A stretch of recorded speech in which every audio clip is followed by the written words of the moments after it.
우리가 비판을 하고 비판을 받는 그런 상황 가운데에서도 은혜가 필요한 것 같습니다. 자, 맞습니다. 은혜가 어떻게 작용을 하는지 좀 더 설명해 주시면 좋을 것 같습니다. 네. 네. 그 비판을 받는 상황에서도 내가 하나님의 은혜 가운데 거한다. 그러니까 하나님의 은혜 안에 있다라는 확신이 딱 들면요. 이제 어떤 일이 가능하게 되냐면, 비판 자체를 부정적으로만 바라보는 게 아니라, 이게 지금 하나님께서 이 비판을 다스리고 계시고, 이 비판을 통해서 나에게 선한 일을 이루려고 하시는구나. 이걸 딱 믿을 수 있게 되죠. 왜냐면 아버지로부터 모든 좋은 것들이 오고 아버지께서 우리를 보호하시고 돌보시고 하시는 이제 확신이 있잖아요.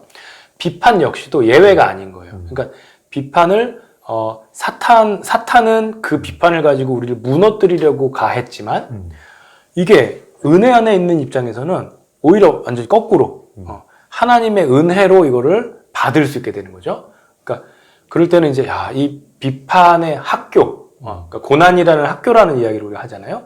그것처럼 비판이라는 학교를 통해서 우리가 정말 중요한 것들을 배울 수 있겠고, 그때 내가 그냥 비판을 어쩔 수 없이 받아 넘기는 정도가 아니라 이 비판이 나에게 꼭 필요했구나. 하나님께서 이 비판을 통해서 지금 나의 교만을 드러내시고, 혹은 내가 얼마나 사랑이 없는 사람인지, 아니면 얼마나 내가 자아에 함몰되어 있어가지고 자기 중심적으로만 생각을 하는지, 이런 것들을 드러내시면서 노출시키시면서 이걸 해결하길 원하시는구나. 그럼 이제 정말 그걸 가지고 회개하고 또 말씀에 비추어 보고 이런 일들이 이제 가능한 거죠. 네.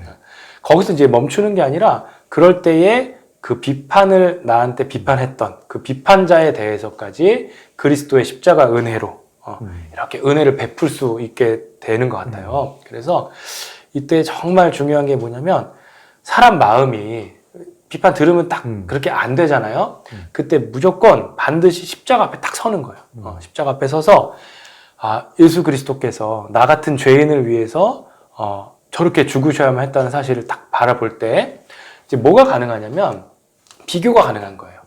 지금 이 나를 비판하는 사람이 나를 말도 안 되는 걸 가지고 막 억울하게 만들고 상처를 주고 공격을 하고 이렇게 하는데, 이게 너무 크게 느껴질 때 막 정신 차리기가 어렵잖아요. 네. 그때 뭘 생각하냐면, 내가 그리스도께 혹은 내가 주님께 얼마나 정말 짓지 못할 죄들을 많이 지었는지, 나는 얼마나 주님의 마음을 아프게 했는지를 딱 생각하는 거죠.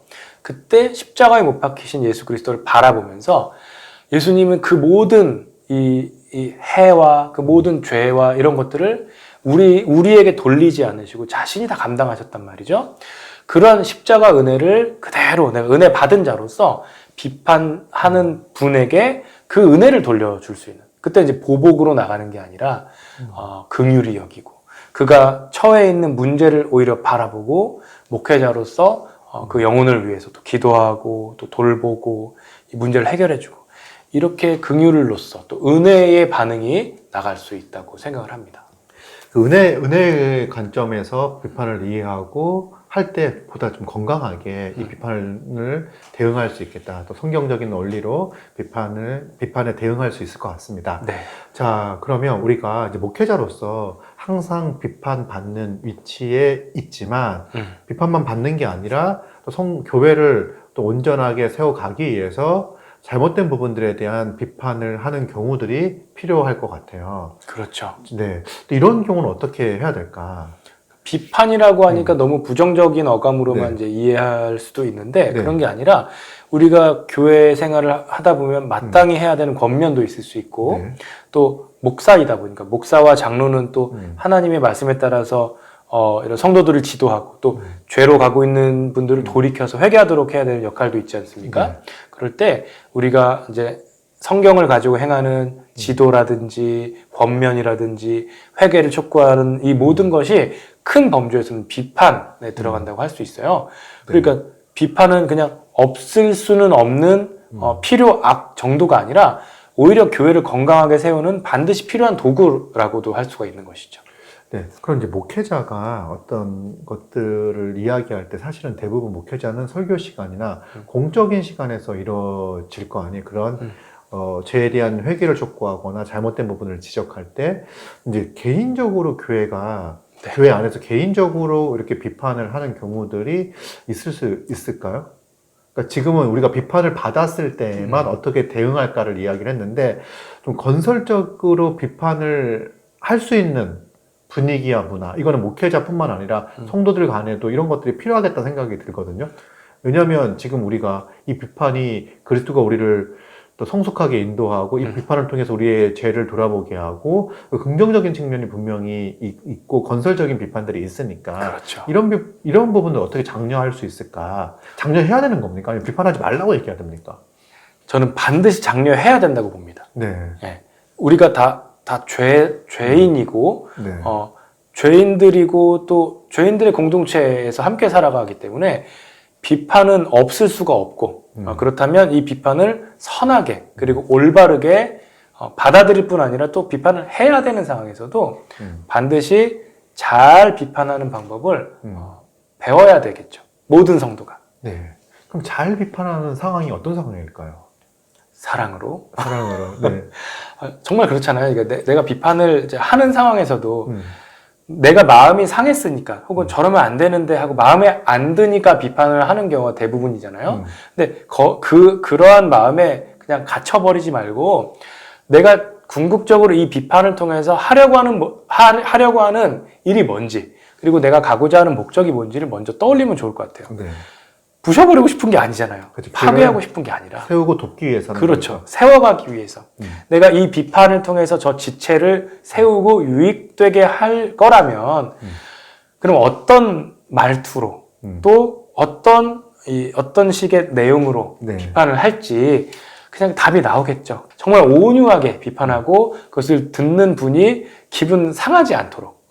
그 내용 자체만으로도 마음이 아플 수 있잖아요. 그러니까, 굉장히 조심하는 거죠. 말투라든지. 그리고 너무 직설적으로 말을 하기보다는 이렇게 잘 받아들일 수 있도록. 그리고 그럴 때에 그냥 무작정 삥삥 돌려 말하는 게 아니라 샌드위치 원리라는 게 있어요. 그게 뭐냐면 비판하려는 내용이 있지만 이거를 잘 포장해서 포장이라고 하니까 약간 좀 그럴 수 있는데 우리가 내 말을 듣는 그 사람에 대해서 가지고 있는 긍정적인 내용들이 있잖아요. 내가 얼마나 그를 사랑하는지, 그리고 또 하나님께서 이제 주시는 은혜 가운데 얼마나 지금 잘 하고 있는지, 그게 다 있잖아요. 네. 그런 칭찬과 정말 긍정적인 격려, 이런 것들을 먼저 하는 거예요. 그리고 그런데 하면서 그 비판하는 내용을 중간에 넣고, 그 다음에 마지막에도, 그러니까 너 이거 고쳐, 알았어? 빠이빠이 하지 말고, 이렇게 했을 경우에 얼마나 주님께서 은혜를 주실 것이 기대되는지, 그리고 지금보다 훨씬 더 좋은 모습으로 발전할 게 기대되는 이런 긍정적인 내용을 가지고 둘러싸서 비판을 하면 훨씬 더 좋은 마음으로 받아들일 수 있을 것 같습니다. 이제 비판을 할 때, 이제 비판의 내용이 뭘까 했을 때, 사실은 개인의 취향이라든지 성향이 아니라, 선포되어진 말씀에 근거하여 어떤 잘못된 부분들을 교정하려고 시도할 것 같아요. 그래서 사실 이제 목회자가 설교를 할 때 설교한 내용을 가지고선 성도들이 정말 그렇게 살아가는지 살아가지 않는지를 하나하나씩 따져보면 살펴보기는 어렵다. 네. 그래서 성도들이 같이 어울려 살고 있는 성도들이 말씀 앞에서 자기를 비추어 보고, 그러나 엇나가고 있거나 잘못된 길로 가고 있는 지체가 있다면 기꺼이 사랑하는 마음으로, 온유한 마음으로 이야기를 해야 되는 거고, 사실은 어떤 경우에는요, 온유한 마음과 사랑하는 마음과 긍휼하는 마음으로 말하지만, 그가 범한 죄가 믿기에, 네. 그 죄에 대해서는 온유함을 가질 수는 없잖아요. 그 사람에 대해서는 그렇죠. 온유함을 가질 수 있고, 네. 그래서 어떨 때는 그 표현이나 이런 게 쓸 수 있어요. 너 그러면 안 돼. 이렇게 쓸 수 있어요. 왜냐면 그 행동 자체가 잘못되어졌을 때 그렇게 얘기할 수 있겠죠. 그러나 그걸 받아들일 때에도 기본적으로 너는 온유해서 온유하지 않았어 라고 생각하기보다는 정말 나를 사랑하고 내가 잘못된 길로 가는 것을 바로 잡기 위해서 그렇게 한다, 이런 마음을 좀 갖는 게 필요하겠다 생각이 듭니다. 너무 좋은 말씀인 것 같습니다. 네. 교회가 사실 이걸 비판이라는 단어보다는 권면이라는 단어를 많이 이제 쓸 텐데 서로 권면하고 바로 세우고 온전케 하기 위해 애쓰고 힘쓰는 거 이게 기본적으로 깔려 있는 게 은혜 받은 자들이고 연약한 자들이 서로 도우며 살아가는 거다. 뭐 이런 생각들이 있을 때 가능할 것 같아요. 네, 그리고 교회 전체적으로 네. 그런 분위기가 형성되는 게 되게 중요한 것 같아요. 네. 판단하지 말라라는 말씀을 잘못 적용해가지고 교회 안에서 명백한 죄가 있고 그런데도 불구하고 아무도 나한테 이런 것을 지적할 수 없어. 이런 태도는 성경적인 태도가 아니겠죠. 그래서 우리가 성경적인 교회로 또 주님이 정말 기뻐하시고 주님께 영광 돌리는 교회로 함께 나아가기 위해서는 반드시 우리가 죄와 함께 싸워야 되고 그래서 다른 사람의 도움을 내가 받아서 내가 가지고 있는 죄를 지적받고 비판의 형태를 통해서도 그리고 회개로 나아갈 수 있는 이런 것이 그냥 교회 안에서 자연스럽게 비판을 하는 것이나 받는 것이 그냥 그 자체로 무조건 부정적인 것으로 이제 인식이 되는 것이 아니라 건설적인 비판이 당연히 있을 수 있고 그리고 그것에 우리가 제대로 대처했을 때에는 오히려 이 비판이 없는 것보다 이 교회가 하나님의 뜻대로 더 잘 나아갈 수 있다는 사실을 모두가 이제 공유하고 있는 이 분위기가 되게 중요한 것 같아요. 네. 어떤 건축가가 집을 멋지게 지어놨거든요. 네. 근데 이제 감리를 하러 와가지고 여기에 이렇게 지으면 무너집니다. 막 이런 얘기를 듣는 게 괴로울 수 있어. 그렇죠. 그러나 그런 얘기를 듣지 않으면 그 집은 곧 무너져서 큰 손실을 받을 수 있거든요. 네. 근데 교회가 정말 주님의 몸된 교회로서 함께 지어져 나갈 때 우리가 가지고 있는 약점들이 있을 수 있다. 근데 그렇게 지적받는 거는 나쁜 게 아니다. 왜냐면 그리스도의 은혜로 회개하고 돌이키고 또 온전해져 갈 거니까 사실 그런 기대를 가지고 교회에 속하는 게 아닌가 생각이 듭니다. 그렇죠. 우리가 그걸 너무 원하잖아요. 네. 우리가 이 믿음으로 의롭다 하심을 얻은 것이 그냥 이제는 그냥 천국 가는 것만 남았는데 이게 아니라 믿음으로 의롭다함을 얻고 하나님의 백성이 되었다면 그럼 정말 하나님의 뜻대로 거룩하게 살기를 내가 너무 원하고 또 그리스도를 닮아서 점점 성화되어 가기를 너무 열망하잖아요. 그럴 때에 비판이 하나님께서 주신 아주 좋은 선물로서 이제 받아들여질 수 있는 것이고 그렇다고 한다면 나를 비판하는 비판자 또한 너무나 하나님의 나를 사랑하셔서 주시는 선물로 우리가 바라볼 수 있겠죠. 거룩을 소망하는 사람들이라면 온전함을 소망하는 사람들이라면 비판에 대해서 이 은혜의 관점에서 하나님의 사랑의 관점에서 이해할 수 있을 것 같습니다. 네. 자, 이제 관점의 이야기를 한 것 같아요. 이제 비판을 어떤 관점으로 봐야 될 것인가. 좀 오늘 지금까지 영상을 보신 분들은 좀 비판에 대한 관점과 생각이 바뀌었을 것 같아요. 네. 자, 그러면 어떤 관점들을 유지할 수 있을까, 우리가 비판에 대해서? 우선은 비판은 있을 수밖에 없다. 네. 비판은 현실입니다. 이 현실을 부정하지 않고 있을 수밖에 없다면 그럼 이것을 어떻게 잘 사용할 수 있을까?